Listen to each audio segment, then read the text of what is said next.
Robert Mugabe, the first prime minister and later president of independent Zimbabwe, who traded the mantle of liberator for the armor of tyrant and presided over the decline of one of Africa's most prosperous land, died on Friday in Singapore, where he had been receiving medical care.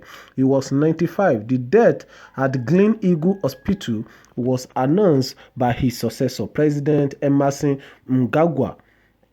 It is with the almost sadness that I summon the passing on of Zimbabwe founding father and former president Robert Mugabe, he wrote on his Twitter page on Friday, using the abbreviation of Comrade. Mugabe was an icon of liberation, a Pan-African who dedicated his life to the enchantment and empowerment of his people. His contribution to the history of our nation and continent will never be forgotten. In August, Mr. Mnangagwa said that Mr. Mugabe has spent several months in Singapore getting treatment for an undisclosed illness.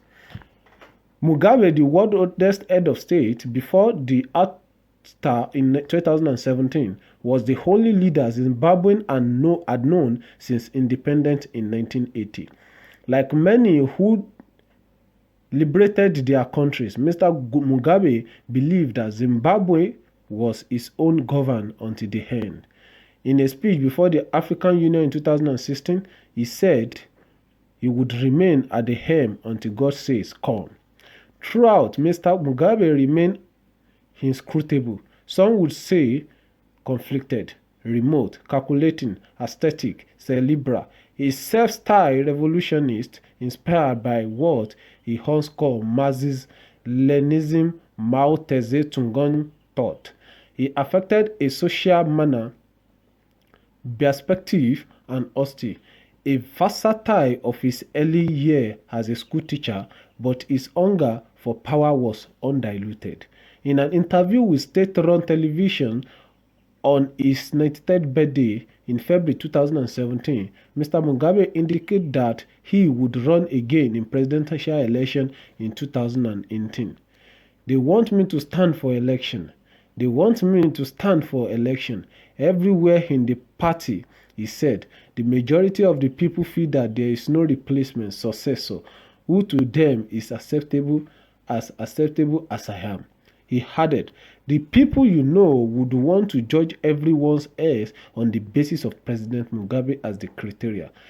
Event proved him wrong. In November 2017, army officer fearing that Mr. Mugabe would anoint his wife, Grace Mugabe, as his political heirs, moved against him. Within a dramatic few days, he was placed under house arrest and forced by his political party to step down.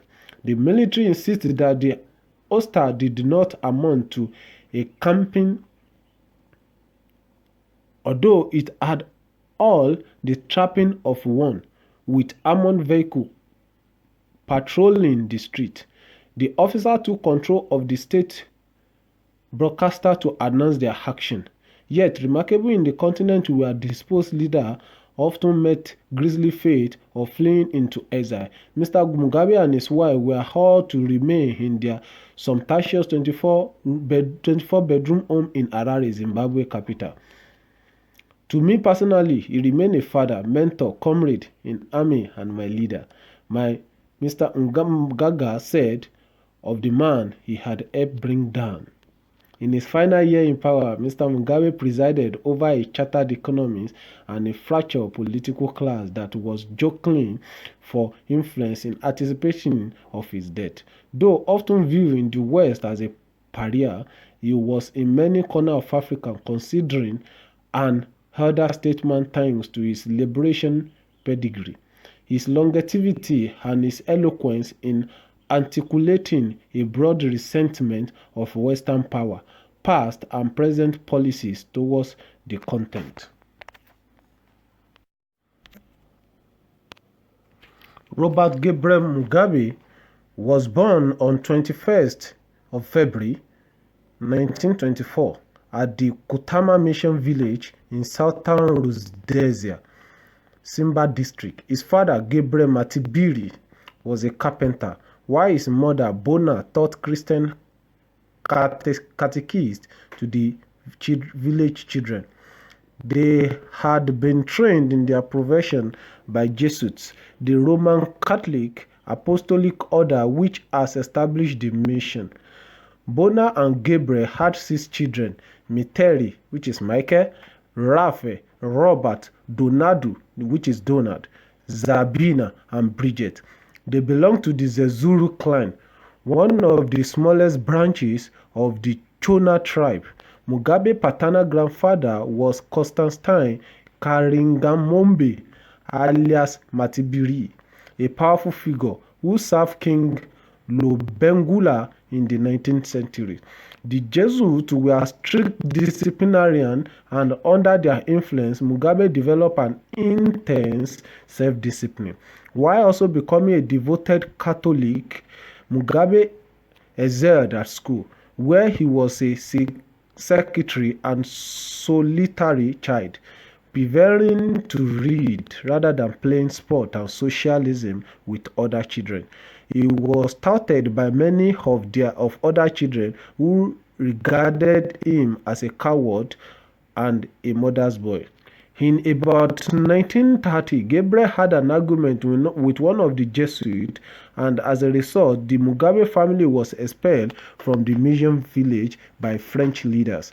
Father Jean-Baptiste Lubiere, the family settled in a village about 7 miles away.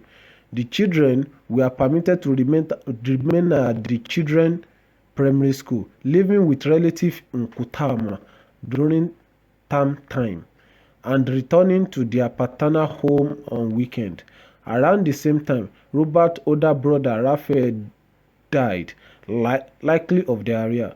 In early 1930, Robert's older brother Michael also died after consuming poisoning maize. Later that year, Gabriel left his family in search of employment in Bulawayo. He subsequently abandoned Bona and their 6 children and established a relationship with another woman, which is Robert Mugabe's father, with whom he had 3 further offspring. Lubere died shortly after and was replaced by an Irishman, Father Jerome Oshia, who welcomed the return of Mugabe family back into Kutama. In contrast to the racism that permeated Southern Rhodesia society under Ozia leadership, the Kutama mission preached an ethos of racial equality. Father Ohia nurtured the young Mugabe shortly before his death in 1970. He described the latter as having an exceptional mind and an exceptional heart, as well as helping provide Mugabe with a Christian education. Father Ohia taught him about the Irish War of Independence, in which Irish revolutionaries had overthrown the British imperial regime.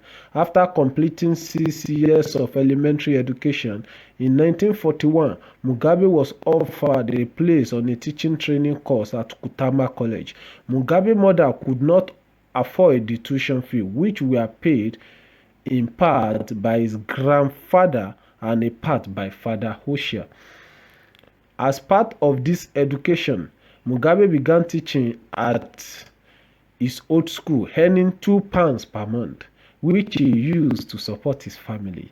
In 1944, Gabriel returned to Kutama with his 3 new children, but died shortly after leaving Robert to take financial responsibility for both his 3 siblings and 3 half-siblings. Having attained a teaching diploma, Mugabe left Kutama in 1944. In 1945, Robert Mugabe started his teaching career. During the following year, Mugabe taught at various schools around Southern Rhodesia. Among them are the Dadaya Mission School in Shabani. There is no evidence that Mugabe was involved in political activity in the time, and he did not participate in the country 1948 general strike. In 1949, he won a scholarship to study at the University of Fort A in South Africa, Eastern Cape. There, he joined the African National Congress and attended African Nationalist meeting, where he met a number of Jewish Southern African communists who introduced him to Marxist idea. He later relates that despite this exposure to Marxism, the biggest influence at the time were the actions of Mahatma Gandhi during the Indian independence movement in 1952. He left the university with a Bachelor of Arts degree in history and English literature. In later years, he described his time at Fort A as the time-changing opportunity in his life.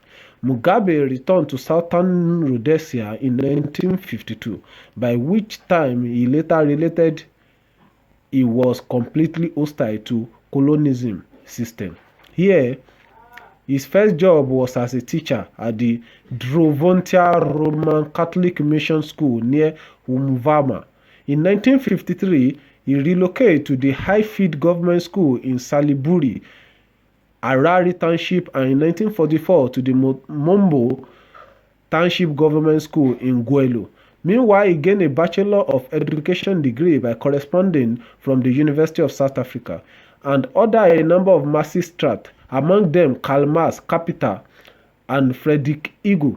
The conditions of the working class in England from a London-made order company. Despite his interest in politics, he was not active in any political movement. He joined a number of interracial groups such as Capricornia African Society, through which he mixed with both black and white Rhodesians. Guy Cluton Krog, who knew Mugabe through his group, later noted that he was an extraordinary young man who could be a bit of cold fish at times, but could talk about Elvis Presley or Bing Crosby as easily as politics. From 1955 to 1958, Mugabe lived in Northern Rhodesia, where he worked at Chalimbana Teaching Training College in Lusaka. There, he continued his education by working on a second degree by correspondence, this time a Bachelor of Administration from University of London. Mugabe inspired to join the liberation movement and who would later go on to be president of Zimbabwe. In 1958, Mugabe moved to Ghana to work at St. Mary Teaching College, Takoradi.